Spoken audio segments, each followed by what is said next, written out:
incredible people here who are going to be talking about a woman who completely was able to capture a moment in time. And sometimes what I've noticed is that history books don't always give us what we really want to know.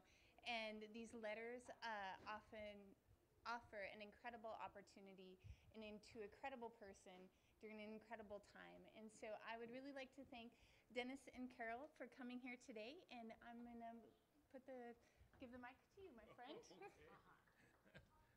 Thank you. Whoops.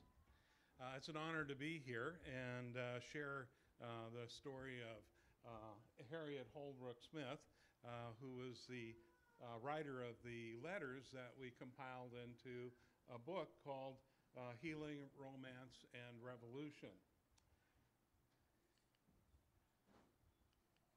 There are a couple of rules for the presentation today.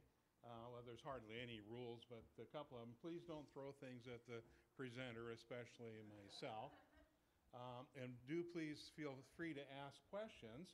We'd like to have this be an informative and conversational event. And we want to have fun. That's very important. And by the way, thanks to any of you who've already bought Healing, Romance, and Revolution. And if you haven't bought it, following the presentation, Sarah has a book available, and Carolyn and I'd be happy to sign the book. The backdrop for Healing, Romance, and Revolution was Changsha, China, Hunan province, in the year 1926. China had a very weak, decentralized, and corrupt government. There was general disdain for foreigners. Nationalism was on the rise. Sun Yat-sen's followers militarized as the KMT of the Kuomintang, and which was led by Chiang Kai-shek. The cultures and generations were colliding like crazy. There was this general social unrest, political unrest. The communists and the KMT were at odds with each other. Periodically, they'd work together, and then they'd be fighting each other, and work together and be fighting with each other.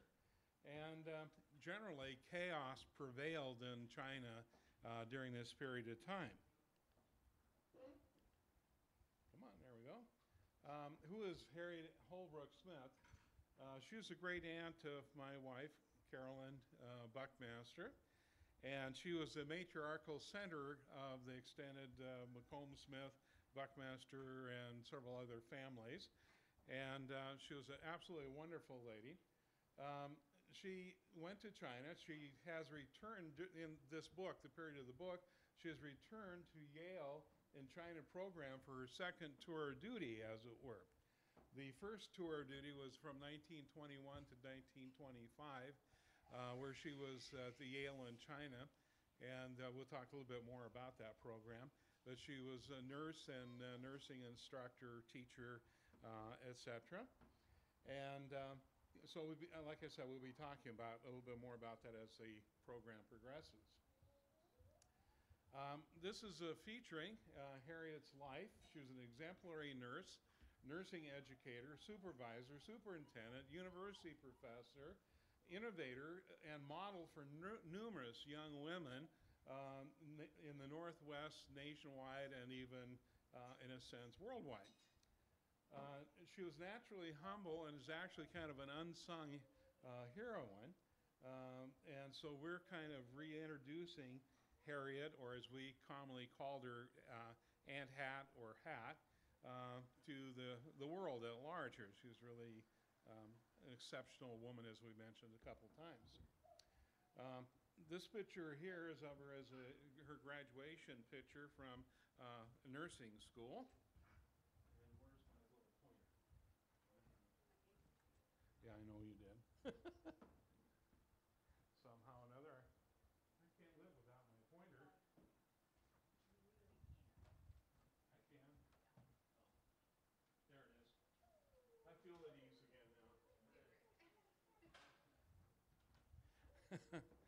So, So anyhow, this is Harriet when her graduation picture, and this is when she was 90 years old. And she just has a delightful quality about her. As you can see, how did the title evolve? Well, we call it healing because she was a medical professional, a nurse. We call it romance because during this period of time, 1926, she was about 28, 29 years of age and was starting to feel her biological clock ticking down. And she was looking for the love of her life. And then revolution because she was in China, as I mentioned, in 1926, which was a seminal year of revolution. The Northern Expedition with the KMT, the Kuomintang, pushing north to run the northern warlords out of business, as it were, and the war was going up and down the river valley. So that's the origin of the name. Harriet's DNA, she was very much involved throughout her life in community service. She was a civic activist. She was an adventurous. She was into healing. She was into a little bit of zealotry, as we'll find here in a few minutes. She was an educator and overall, generally, a humanitarian. So where did all that come from? Well, we call it her DNA. First of all, just a few examples was Samuel Chapin was one of her relatives. He was prominent as an early settler in Massachusetts. He served as a town selectman. He was a magistrate and a deacon in Massachusetts Bay Colony, and he's known today as for this sculpture of him called the Deacon, and by Samuel August St. Gaudens, I guess that's his name. Anyhow, one of Harriet's mother's relatives. And then we have a few more here, like the widow Joanna Hoare, who immigrated from England with, she was a widow with 6 children in 1630. And then the deacon, Joseph Hoare Sr., who was, among other things, a private in the Revolutionary militia.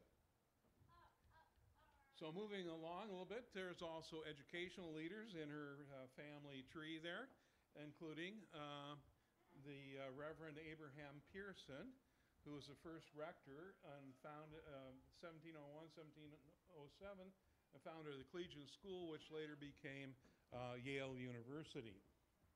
And again, this was one of Harriet's mother's family DNA. Whoop, come on, there we go. And then there was Dr. Leonard Hoare, who was the 3rd president of Harvard. And he was also the first president who had graduated from Harvard. He was unfortunately not well liked by his students or the community at large, apparently due to his radical religious views. So I have this image in my mind of the good Dr. Leonard Hoare as being kind of a early American Taliban of some sort. Was he the one who was involved with dunking the witches? No, that was one of your other relatives. The first one. Then there was the good Alonzo Chapin and his wife Marianne Tenney, and they were part of the 5th company of congregational missionaries that landed in Hawaii, and they landed there about 1832, and they were there until 1835. And among other things, Alonzo was involved with the translation of Hawaiian language into a written language, and they translated the Bible into Hawaiian and printed it up in the first printing press west of the Rocky Mountains and so forth.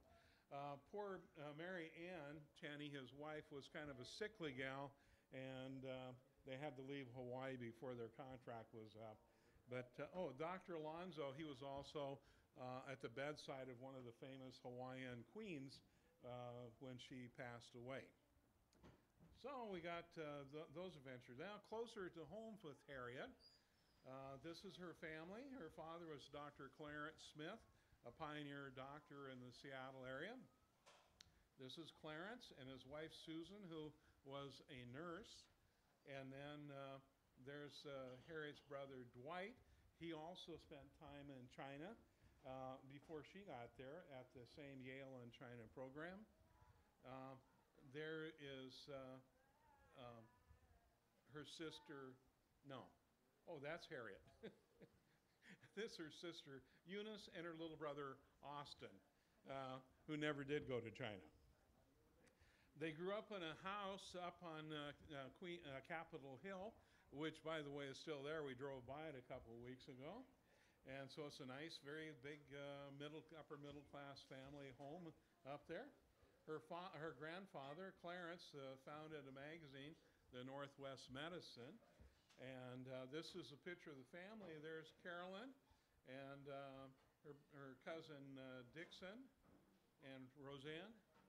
And then that's her brother Russ and her little brother Doug and a couple other cousins there. So this is a really solid family.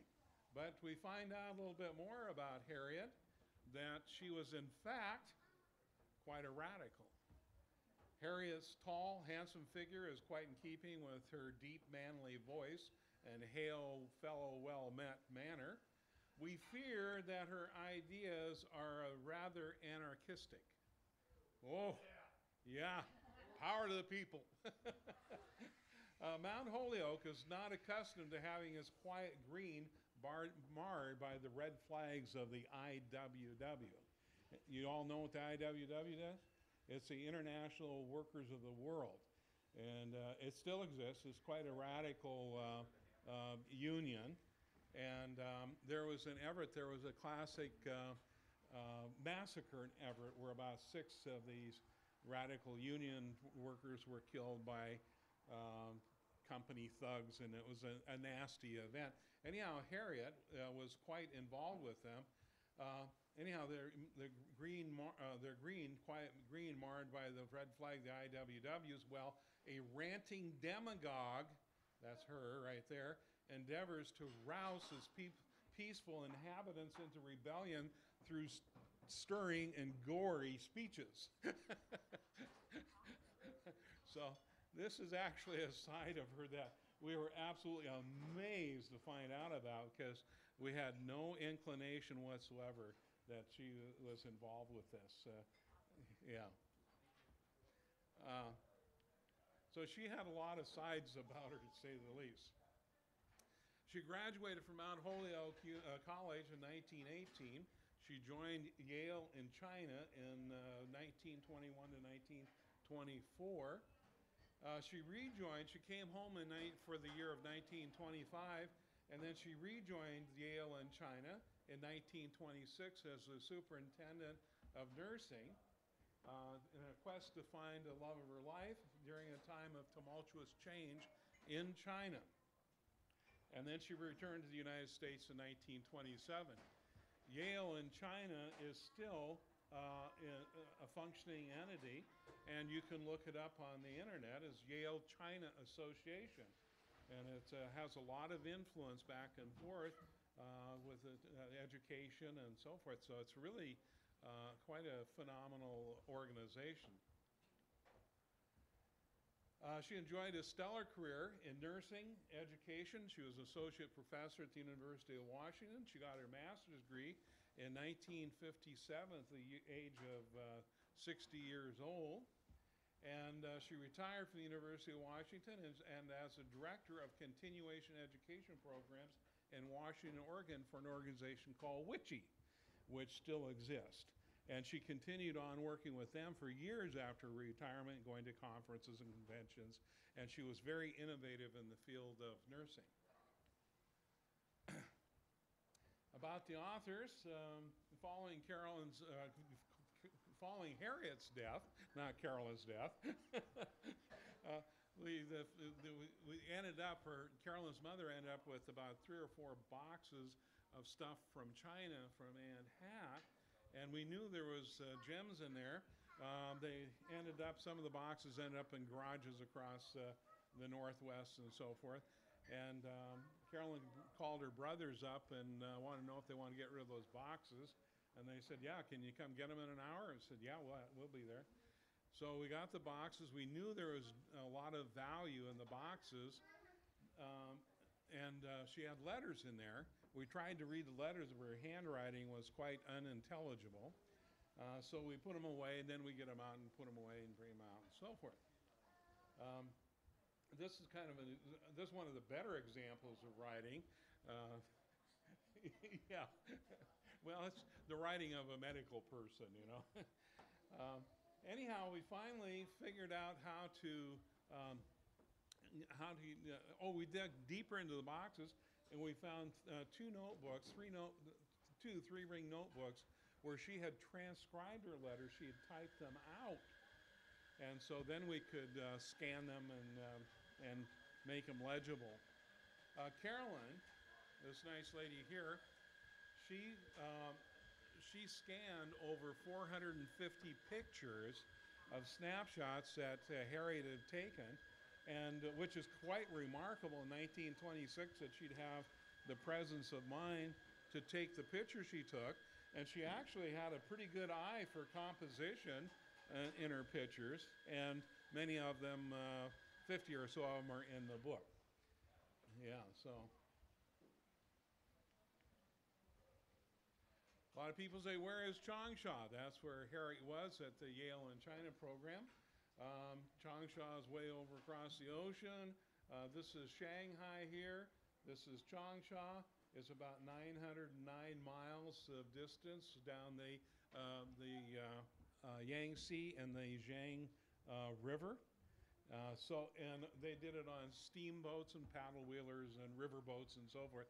So, you know, picture her leaving Seattle or Victoria actually, on a ocean cargo vessel, the Jefferson, and then she ended up in Japan, and then she went from Japan down to Shanghai, and then all the way to over here.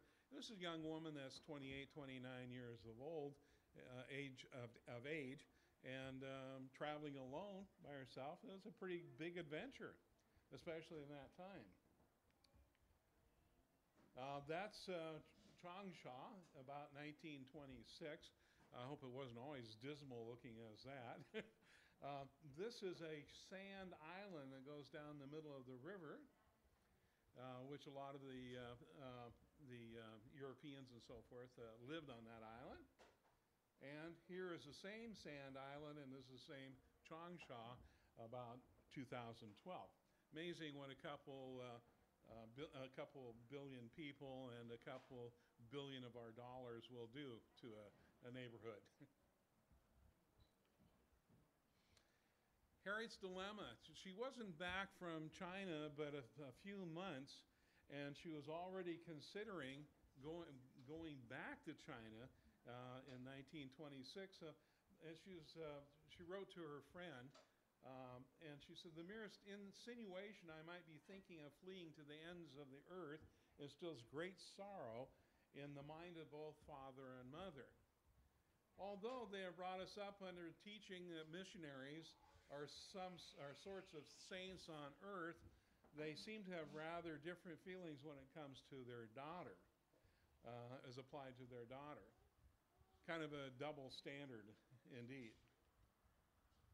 They realize I can hardly expect to spend my declining years running a dithermy machine. A dithermy machine is let's see, how do you describe it? As a kind of a forerunner to well, she called it electrocuting people. They run electricity from one part to another. It was supposed to heal. And she jokingly referred to it as electrocuting people. Or turning on an ultraviolet light on skinny babies with jaundice, but the idea of going back to China is a very distressing one for her parents. In spite of my globe-trotting tendencies, I appreciate I owe something to my parents, peace of mind. However dull and uninteresting it may occasionally find the daily routine and the rather stupid evenings. And when you find out the social life that she had in China as compared to staying home at her folks and helping her father with his medical practice, it's real easy to see the draw that she would have to go back to China. I kind of describe it that she had two angels, or she had an angel on one shoulder and a devil on the other one, and the angel telling her to stay home and you need to take care of your family and do the right thing, and the devil saying, "Oh, come on, Harriet, let's go back and have a good time." Well, the devil won out. This is a telegram where they were acknowledging their acceptance of her to come back to Yale in China. This is the hospital, the Yale in China program. This is the hospital. It wasn't a little simple dock in the box kind of jungle hospital or something like that. It was a really a significant facility.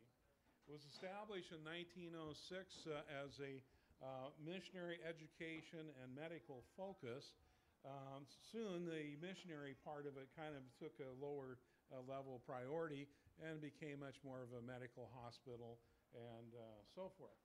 The Yale in China, as I mentioned earlier, survived social, political upheaval, war, revolution, and today exists as the China-Yale Association. Any questions? Am I doing all right? Okay. Trains, planes, and automobiles. Okay, so it was a ship. February 5th, we did not leave Victoria until midnight as there was a very strong wind blowing. That gave us a chance to be settled in bed when we finally got underway. All the things in my stateroom did the Charleston, including flower vases, and finally the racks under the bed used as sides during rough weather. And finally the rough weather went over with a crash. Everything squeaked and moaned, and I had to have the porthole closed. If there was anything that Harriet liked, it was fresh air. How many dead? I see I didn't mention the 155 dead Chinese aboard being taken home for burial. Also 6 coffins in case any others die en route. So, you know, the Chinese, commonly they came over as laborers and so forth. And they wanted to be sent back home when they died and so forth. Harriet likes the work and her staff. Another unfortunate feature is they continue to spit blood at intervals, one of them doing so today and then having to go to bed for goodness knows how long. Just the same, I do like and am extremely fond of all of them and the other Chinese in the office and the staff. She really had a tremendous lifelong appreciation for the Chinese people and the culture and China as a country. I flatter myself to get along well with them. I've been told by different nurses and interns that they are quite certain the whole trouble would have been settled peacefully and amicably without the loss of nurse if Miss Gage and I had been there. So apparently in the year that she was gone, there was a lot of turmoil in the Yale and China Hospital and the nurses' school, etc. She always got along with everybody. She had really a knack for connecting with people. Anybody that met her they knew intuitively that they're in the presence of a very exceptional, good person. Harriet being playful. Mr. Archer, now known as Patty, and I had a playful little contest this morning, swinging as high as we could to see who could kick the ceiling flat-footed in the fewest pumps on the swing. So this was on shipboard. Isn't that what you would call a delicate pastime? The picture of your long-legged daughter pumping the swing over the young gentleman's head is very merry. You doubtless would have been edified. Harriet loves China, as I mentioned a few minutes ago. I continue to get as big a thrill from the rice paddy fields and unusual little houses as I ever did before. I think if I ever get really tired of them, I would have no hankering for China again. But I do find them attractive, which contributes a lot to the vista's joys. She had a pony, and she used to go out, among other things, she'd go out and ride around the fields and the countryside. If she wasn't on her pony, it wasn't anything for her to go out and hike 6, 10, 12 miles or more. just for the fun of it. She passed 46 worms. Oh my God. A girl of 9, the thinnest thing I have seen for some time. Her face looked like a thin elderly woman, old woman of 80. After she had been in for a few hours, they discovered that she was just recovering from smallpox. So we vaccinated everyone else on the ward. She survived until morning when she passed 46 worms at one time and then died. The health condition was just so primitive and so bad. Goodness knows how many more animals she may have had in their interior. I presume they will do an autopsy. So, yeah, the health condition was just very, very bad. Harriet's little friend, she really did enjoy most of all working with the children. But this is a child here that we think that that's a result of leprosy. And then these are just the little kids that were in the wards and that she worked with. She had a real affinity to kids. Medic 1, that is a 1926 Chinese ambulance. The hospital facilities, these are wards. They look fairly modern, as it were. And then this is apparently the operating theater. These are Harriet's nursing students that she just loved to death. Conditions. The conditions there were alternately between drought and flood all the time.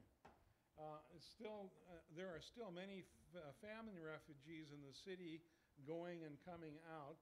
As we rode home from the Heinrichsons last night, we passed ever so many of them parked in dark doorways and heaps of rags and humanity trying to get some sleep and exceeding rather well, to judge from the sounds and the general appearance of lifelessness. These two women here are in a woven basket boat, as it were, and they would go across the flooded fields and they drag a rake behind them and they would collect the spinach or the crops that were underwater and salvage them for food. So these people are real survivors, to say the least. Changsha was constantly subject to battling armies. Like I said, there was the northern warlords, and then there was the Kuomintang, and they would go back and forth and through Changsha and the Hunan province. A little harsh. I understand the soldiers have been instructed not to lay hands on any of the students, and if they do, they will be beheaded. Woo! To be sure, the threats and fulfillments on the beheading business are not very kind and seem a bit savage, but I can't help but think it would not be a bad idea to introduce it to some of our civilized countries. You get a little tired of radicals by that time. That's the only time we ever knew of her expressing a thought of that nature. Harriet goes scandalous. Oh, are you ready for this? You are ready.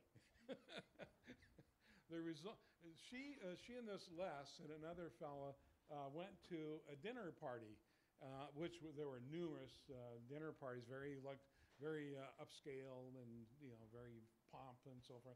Anyhow, they had quite a bit to drink, and they were coming back to their residence along the Bund, which is a dike along the river, singing and dancing and having a merry time. And they decided they're going to go swimming in the river. So, however, they decided it wasn't such a good idea after all. The result was Les and I sat on the porch until after 4 a.m. in a coil of bathing suits, counting the stars and being much more scandalous. Honestly, I don't know why it is I get such crazy streaks now and then out here, whereas at home I more or less behave. She was about 28, 29 years of age. So again, this is a side of her that we never knew too much about because she died. She was a single woman, and we didn't know anything about her romances or never talked about it and so forth. So we found this was quite scandalous for us to find this out about her. Of war, one Britisher was captured by some Chinese for a couple of weeks, held for ransom of $75,000. It was finally reduced to $5,000 cash. After all, it is no more desperate than what happened to many people in the great and glorious USA. Because this, like the Lindbergh kidnapping and so forth. So there's things of that nature going on right here. So she wasn't so traumatized, so to speak, by it. Chiang Kai-shek's tooth. Two of our doctors went down to the city to treat Marshall Chang himself for a toothache. Were pleasantly impressed. We are in danger of turning Bolshevik if these people are fair examples of Bolshevik behavior. Actually, Chiang Kai-shek was never a Bolshevik or even a communist. He studied military science in Russia and so forth. But, under the circumstances, it was so hard to know anybody's real ideology as they were fighting up and down and all claiming whatever they claimed. Civil strife. One could hear the constant scurry of feet through the streets, a regular Pied Piper of Hamelin sort of exodus from a Chinese city. They said it had been much worse a few days before. Rickshaws had stopped running and people were trying to transport their possessions. Their fear is the retreating army. They weren't so fearful of the conquering army as they were the retreating army, which is kind of a revelation to me. I saw history in the making in Hankow. I believe that what it would be called. Our little friends in the South. She referred to everybody as her little friend. She would refer to me today as her little friend. So it wasn't really a pejorative. It was just how she referred to people. Kind of with a little love in her heart kind of thing, Our little friends from the South, the Kumanjan, who were ensconced in Changsha, had continued nearly to Wushan, the city across the river from Hankow. By the way, we have maps in the book so you can see kind of the physical relationships here. Coming on the boat from Changsha, we saw no signs of them until we were a few hours from Hankow. Then there were a few shots fired at us, none of which came more than half a mile. Within a half a mile, according to the captain, that was quite near enough.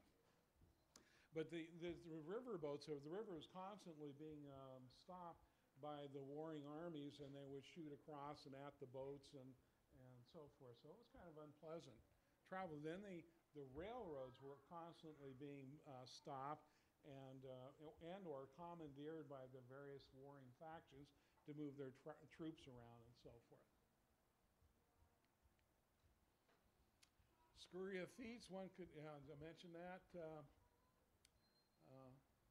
Yeah, we did that one, sorry. If the northern soldiers are defeated at Wuchang, as they probably will, they will retreat across the river and flee through Hankow.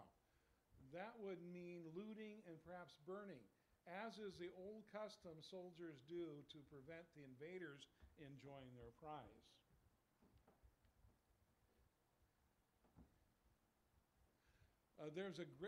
This is a great time to be living in China. History in the making and all that. Yet, as Ruth Green remarked today, one wonders why in the world we stay here where we're apparently not wanted and where earnest efforts are sometimes not appreciated. Now, what's that sound like? 2012?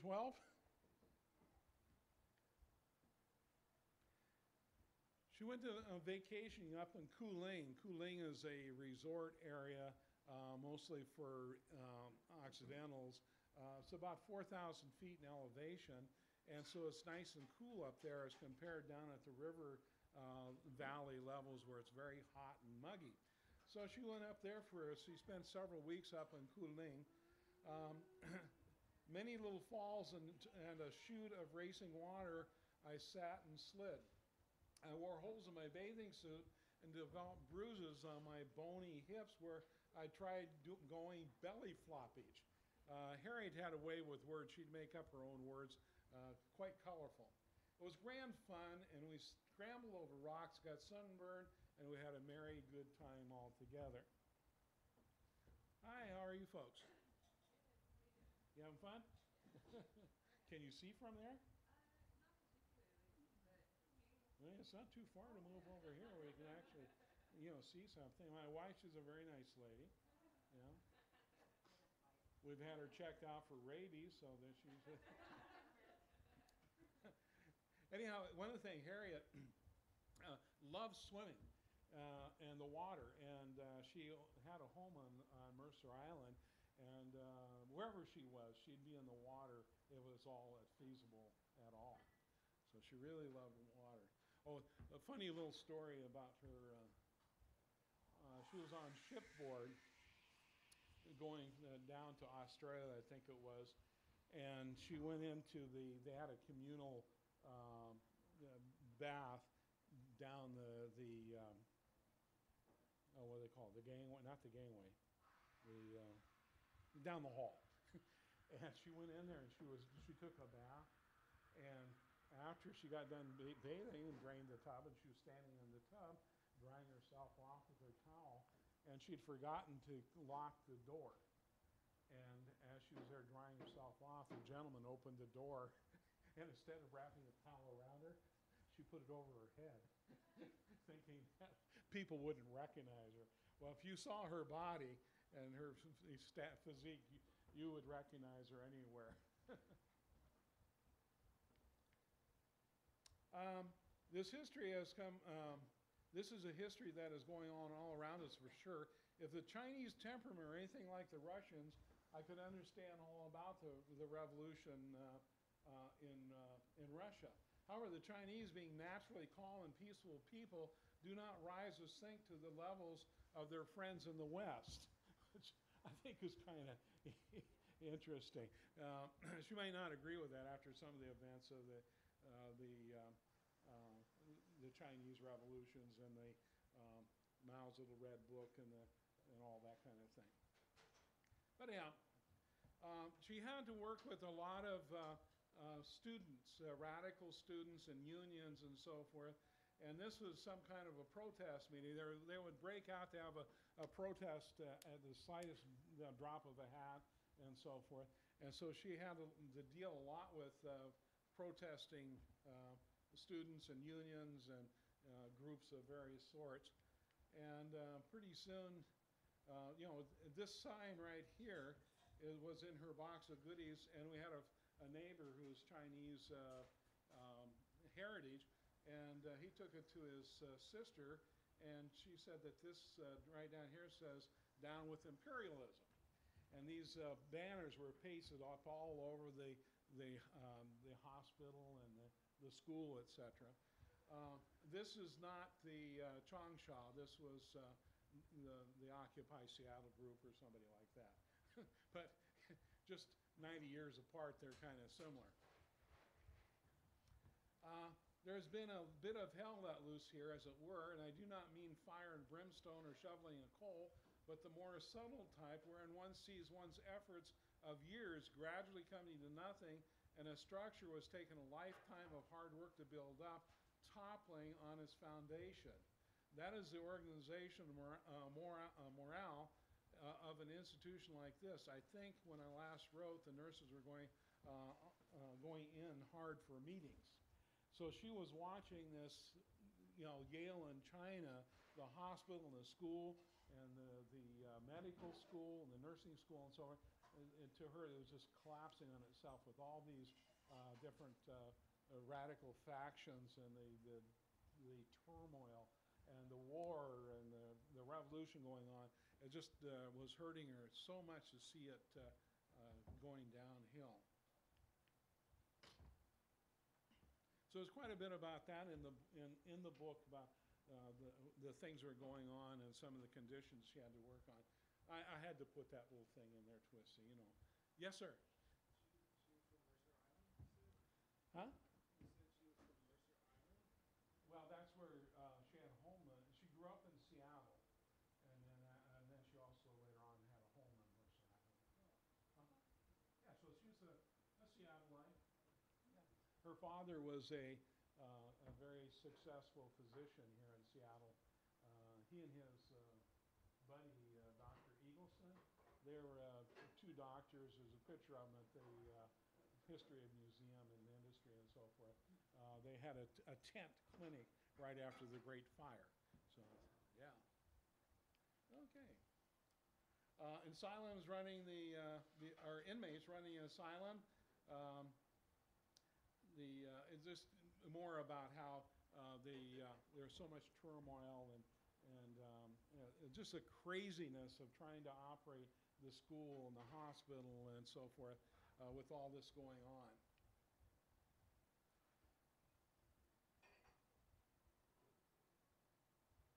Okay, what was that? Among other things, Harriet met exceptionally brilliant and interesting people. One of the people that she met was a Louise Farnham, and Louise Farnham was one of the three first female graduates of the Yale School of Medicine. And she was the top in her class. And she became a mentor and friend of Harriet. Louise actually stayed in China through 1937 or so when the Japanese came in, and then she left. She went to England and became very influential in medicine in England, and she was a fascinating woman. Then, in reading the book, I don't remember if you remember Hilda Yen. Yes?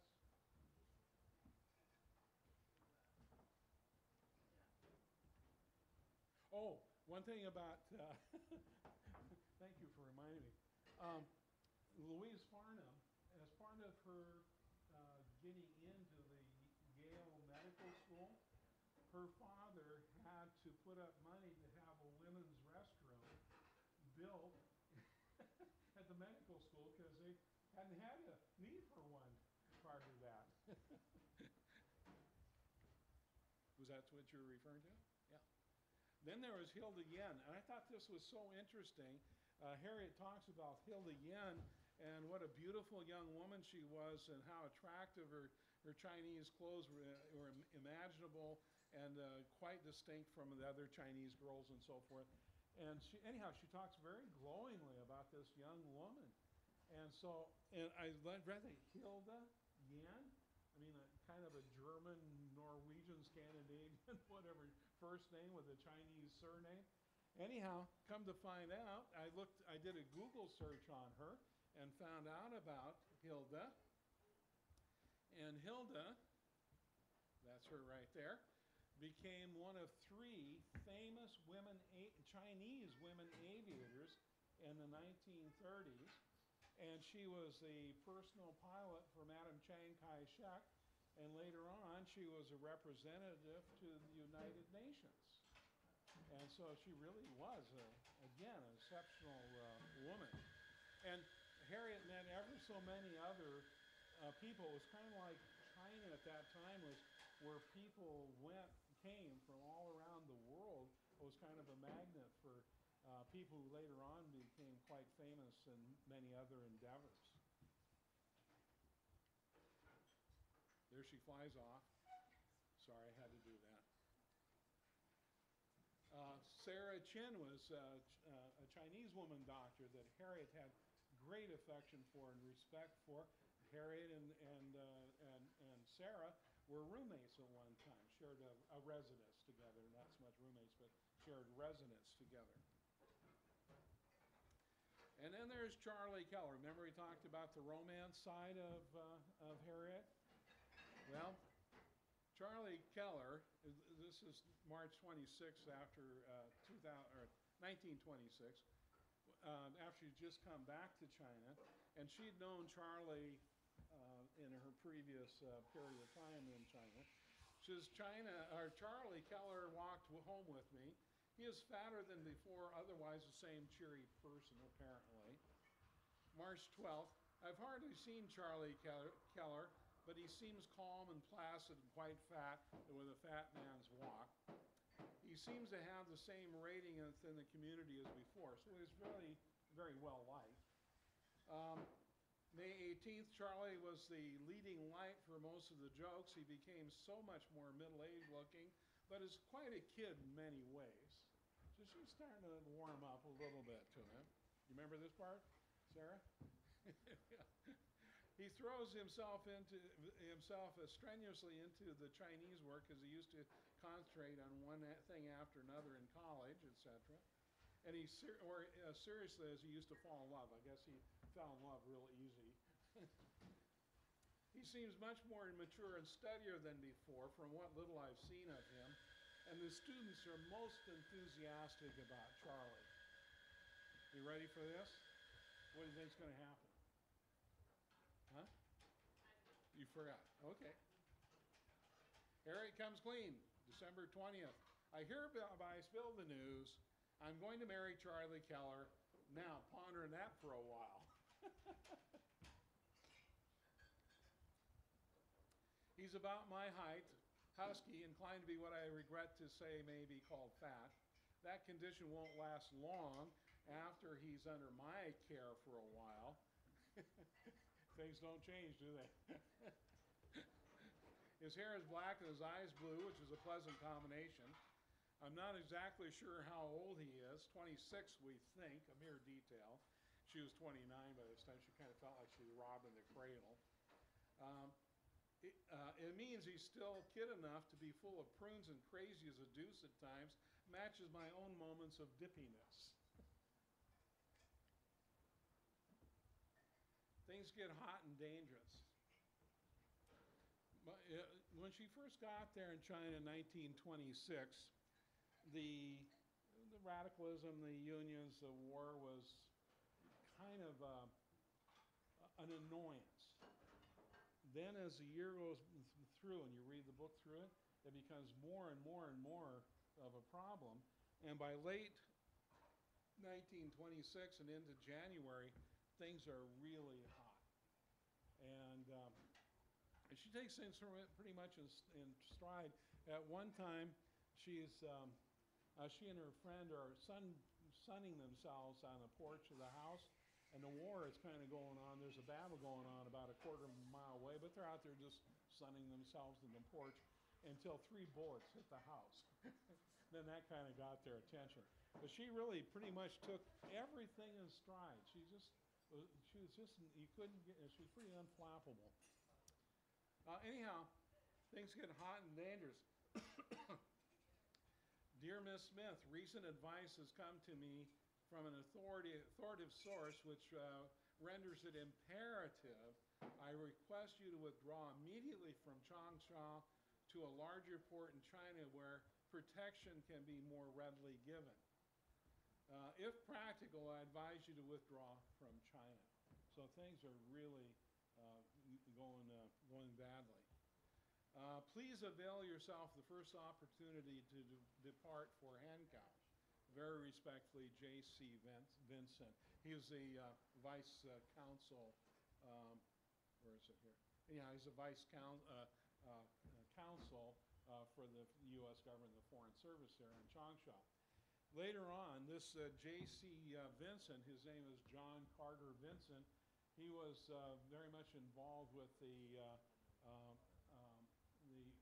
China Hands controversy of the late 1940s when the McCarthy era, when they were being, he was advising the U.S. government that Mao Zedong was probably going to be winning the contest, the war between the Kuomintang and the communists, and because he suggested, and several other people, that the communists would be winning, the McCarthy people thought he was promoting them, and it became a big flap in the Foreign Service, etc. Probably, yeah.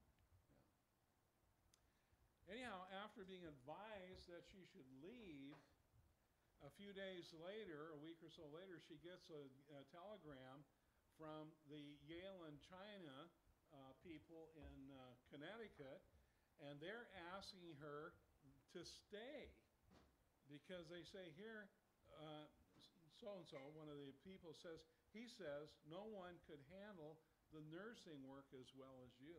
So she had really high respect and esteem within the Yale and China program. However, she chose, by that time she'd already made her commitment to leave to come back. Any questions? Fears, concerns, anxieties? So this is, she came back to the United States, and she went, this is her curriculum vitae. She's studied, with the university. Yeah, she was superintendent of nurses, among other things, at Harborview Hospital in Seattle. She was involved as she was superintendent of nurses at the Chicago Cook County Hospital in Chicago. And she was involved with all kinds of other things. And as I mentioned, she was a director of continuation education for WICHE. So she had a very illustrious career. Thousands of people knew her. She had been involved with the education of thousands of young women in the nursing field. And she was, through the WICHE program, and other things, she was very involved in developing the curriculum for the schools of nursing, etc. Questions? Well, Harriet has just one of many wonderful stories to be told out there in the world. Many of you may have relatives have equally interesting world experience, life experiences, and so forth. We always knew that Harriet was an exceptional person. We loved her dearly. We knew that she'd been to China. We knew that she'd had, had experiences, but we had no idea of how remarkable they were until we found her letters.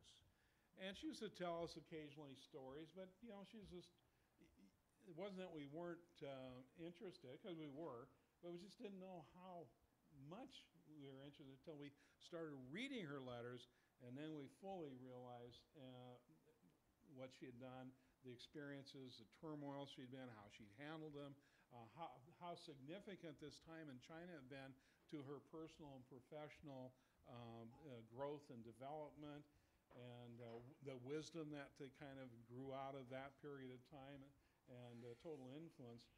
And the one regret that we have is that we didn't talk to her more, interview her, or of course at that time that we would have done that, they didn't have the recording devices or the digital cameras or movies and so forth. If we could just go back to that period of time with the resources available now, we would have gotten even more. And it would have been just magical to have some video clips of her, etc. So I'd really encourage you to get your relatives and your family to draw them out, get them to talk about their experiences and stories. Okay. Well, that's kind of the overview of the book and our story, and we're sticking to it. Now we'd like to encourage questions about Harriet, her times, her experiences. So please feel free to ask us. Yes.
another person that she got to know was this fellow Les, that she was in a coil of swimsuits. Right.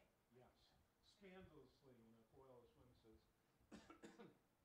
His name was Lester, Charles Lester huh? Walker. Charles Lester Walker. And she talked about Les and Les Walker and stuff. Anyway, Carolyn got his full name, and we did a Google search on that.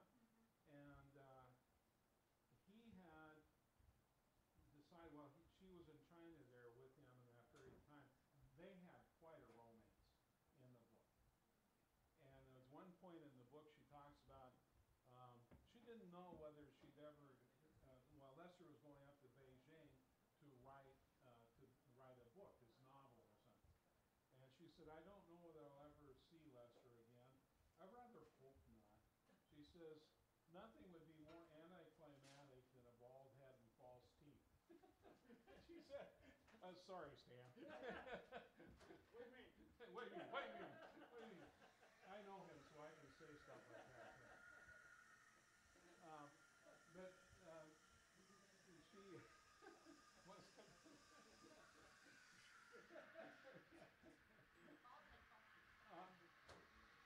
She said she went on saying that in the meantime she has these memories of their relationship and the time that she spent with him that nobody can take away from her. And so I thought that was kind of a profound, thought. So there's little gems. Almost every page has, some real little gems that she wrote, sort of insights and understanding of the world and people. And as I commonly tell people, I think she is the wisest person I've ever been exposed to. Not just smart, but she had a wisdom of the ages about her. Maybe an old soul or something of that nature. Okay. I missed the very first part. So how are you related to her? This lady right here. She was my great aunt. Okay. My mother's aunt. And I jokingly, Carolyn's heard this a gazillion times, I jokingly tell people, yeah, Carolyn's all right. But when I met Aunt Hat, that was a deal maker.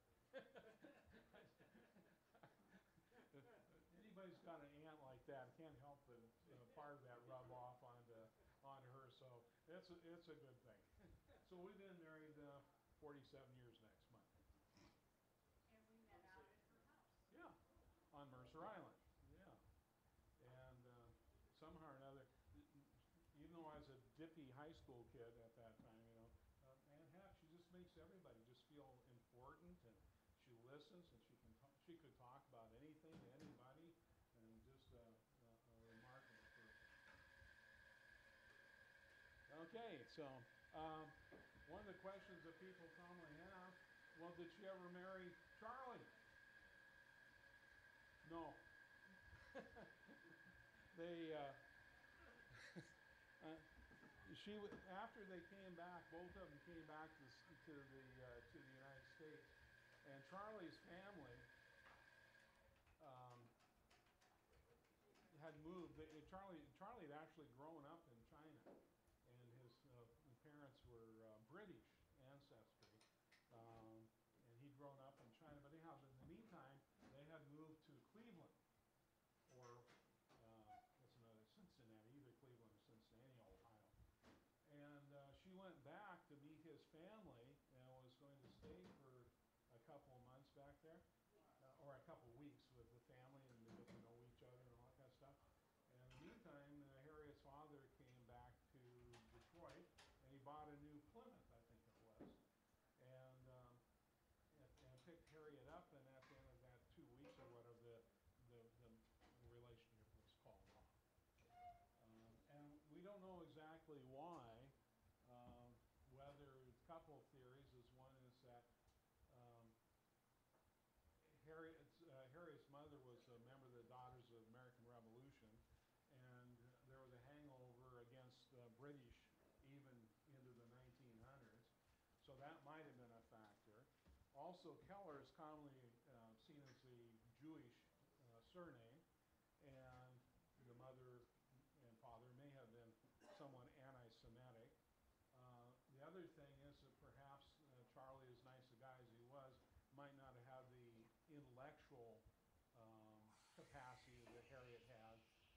might have started seeing as maybe being a bit of boring to her, perhaps.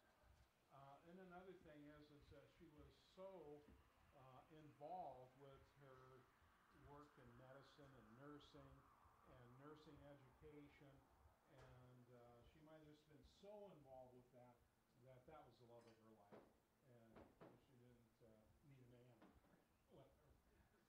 But she just loved her work so intensely, was so involved with it that that might have been part of the factor, or a combination of those things. Who knows? But you later married? Never did. Never did. Never got married. Anyway, so she was married to her work. Yeah. That's a possibility of thinking. Other questions? Fears? Small chat. Concerns? Well, with Sarah here and the Soul Food, there's some copies of the book over there for sale, and we would be happy to autograph them for you. And yeah, Yeah, I did have one more, sorry. I'm assuming that those are only a part of the letters that. that's right. And are you guys going to be pulling together more? That's such a great book, and I'm so glad I asked that question. Sorry. I didn't know if you guys are going to be pulling more of her stuff together.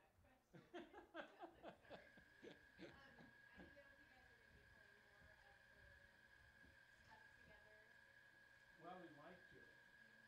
It's a tremendous amount of work, I imagine. and it's been hard to face getting into it. But we have 4 more years of letters. Previous. The first tour of duty that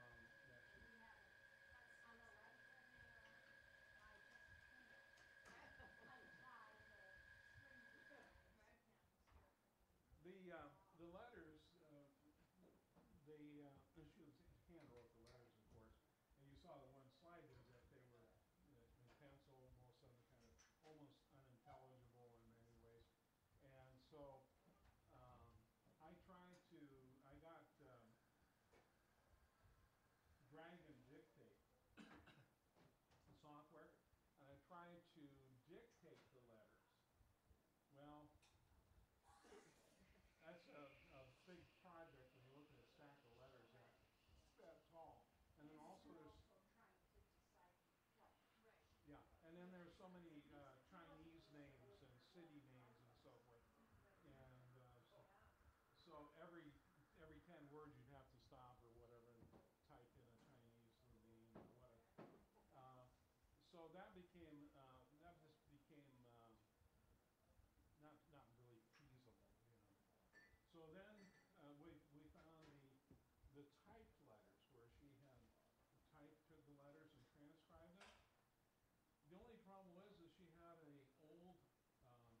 old portable typewriter with arthritic keys that were all, and then being a person of the Depression, she was very frugal, and she, to this day, it has the same ribbon in it. And so, half the letters are bent, or the impressions are bad and so forth. So I tried to do an optical scan on that, and only about 10% of the letters or 20% of the letters that you could read, so it's just zippy pulls. Well, anyhow, then we put everything back in the box, and then I came back to it a couple of years later, and somewhere I found a process where I could scan the letters into a JPEG format, and then I could take the JPEG format and put it into a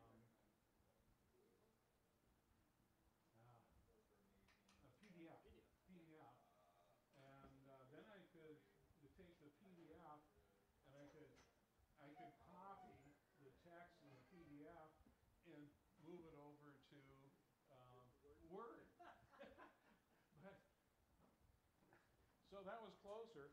But when you took the PDF images, the letters, and put it into Word, it took the paragraphs and the phrases and the words and jumbled them all up.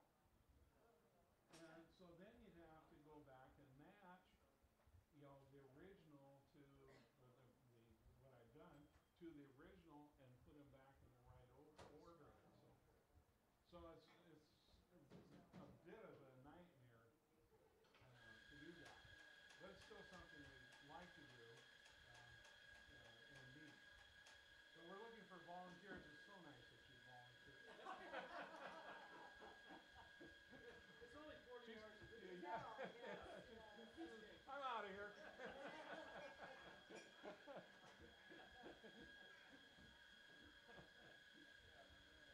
So, and then even to this day is, we've had multiple people editing the book and so forth, but I can go through the book and I can still find some places where, things are a little out of order, what the hell is that,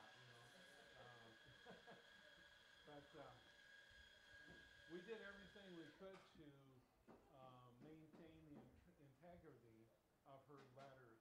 Um, there were some things I did for editing. She had some phrases, I can't remember which they were now, but anyhow, there was one, some phrase that had of in it, some kind of a of the something or other. Anyhow, of that, or I can't remember what it was. But anyhow, I did a word search on that, and I found in the book like 1,400 usages of that phrase, and so it became so repetitious. I mean, these were just letters home. She wasn't. We figured that some reason or another, that she saved the letters. In fact, she wrote her letters home, and she asked her family to save the letters in lieu of her doing a diary or a journal and so forth. And by golly, her family saved them. And then she came back and she saved the letters.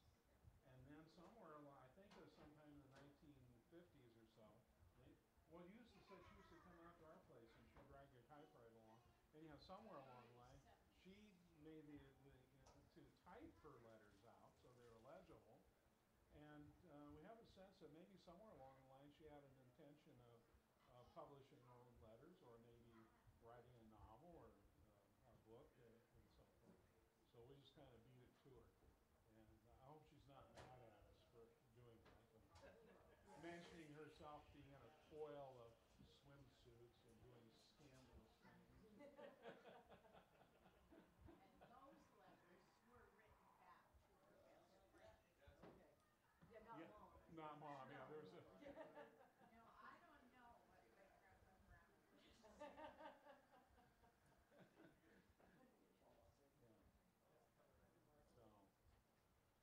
So, anyhow, she's one of our favorite subjects, so, as you can imagine.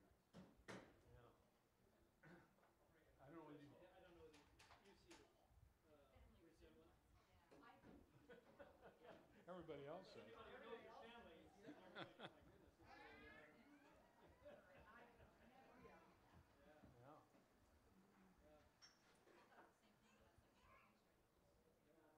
Yeah.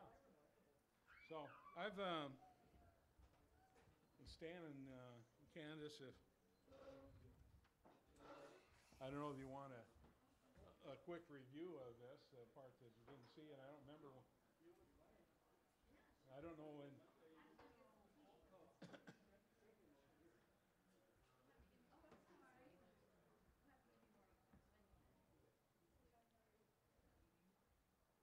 Yeah, if you wouldn't mind, that'd be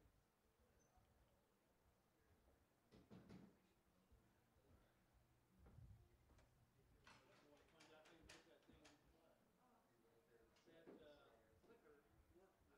Huh? Yeah, mine doesn't seem to work. Magic. Yeah, it I works got a great. clicker like that, but I actually ended up having to go buy one Oh. to take the price of it. Did it come with it? Yeah. Yeah, they feature them with. Yeah, it came with this machine. Now, the newer operating systems are, huh? Yeah. Yeah, sure. The new operating system doesn't have. This was for that feature called. I can't remember now. But anyhow, it doesn't. Oh, it doesn't work for everything like PowerPoint and that. Yeah, no, that's what this is. Yeah. Yeah, that's for the PowerPoint, at least on this. So,